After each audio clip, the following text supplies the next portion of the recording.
the story of the world's scariest game. It all began in the small town of Ravenhill, lost among the dense forests of America. Here, where fogs drifted across the land and old houses creaked even on windless days, there was a legend of the world's scariest game. No one knew where it came from, but anyone who tried to play it disappeared without a trace. The legend said that if you found this game and started playing, it would start playing with you. This story piqued the interest of 4 teenagers, Jessica, Kevin, Michael, and Emma. One evening, when dark clouds covered the sky and there was a tense silence in the air, they decided to test the truth of the legend. Emma, who had always been into mysticism, found a mention of the game on one of the dark forums on the internet. The post said that the game is called The Shadow Behind You, and to start it, you need to find an abandoned house on the outskirts of the city. In this house is supposedly hidden a box with the game.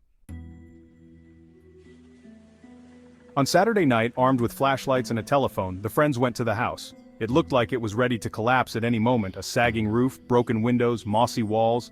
But the strangest thing was the door, which was slightly ajar, as if inviting them in.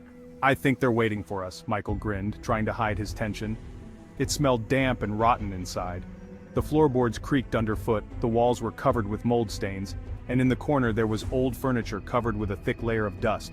In one of the rooms, on the floor, they found the very box. It was a wooden box decorated with strange symbols that neither of them could recognize. When Jessica opened it, inside was an old map and some cards with the inscription, "Are you ready to begin?" "Is this some kind of old board quest?" Kevin asked, examining the cards. "Maybe, but I'm sure this is it," Emma whispered, her voice shaking with a mixture of fear and curiosity. There was a diagram of the house on the card, and the back of the first card read, "The first move is done in the dark. Turn off the lights and wait." "This has to be a joke," Michael said. But he turned off the flashlight. Darkness engulfed them. Time seemed to stand still. And then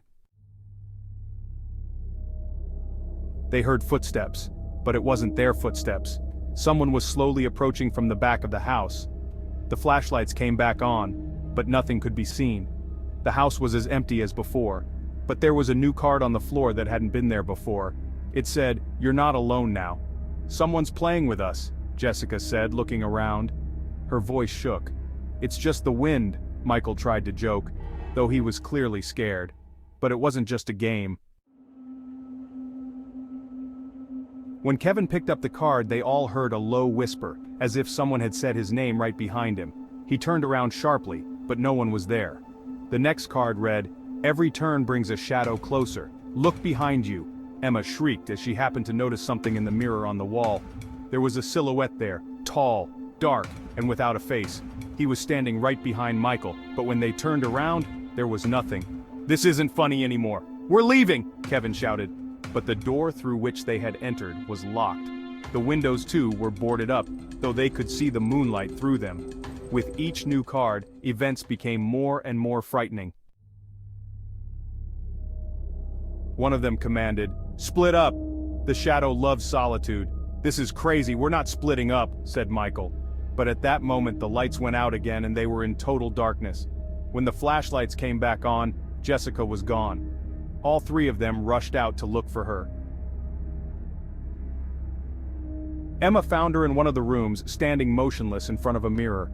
Her face was pale and her eyes stared into the void. "Jessica?" Kevin called out to her, but she didn't answer. Suddenly her lips moved and she whispered, "She's coming for you." Each of them realized that the game wasn't going to let them go. The cards kept appearing and each one made them perform increasingly bizarre actions. For example, Michael had to draw a circle on the floor and Emma had to touch a cold hand that suddenly came out of the wall. The last card said, "Sacrifice must be made or no one leaves." "Is this a joke? We don't have to do this," screamed Emma. But at that moment Kevin disappeared. His screams came from far away, as if from another dimension. When they found him, he was lying on the floor with black marks on his body, as if he had been touched by death itself.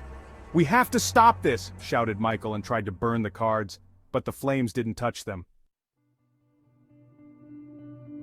On the contrary, it was as if the cards began to move on their own, forming the words, "You are now part of the game." When morning came, the house was quiet and empty again.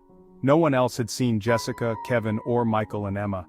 The people of Ravenhill said that sometimes whispers and footsteps come from the house in the night, and those who dare to enter find an old box on the floor with the inscription, "Are you ready to begin?" Except that no one has ever been able to get out after saying yes.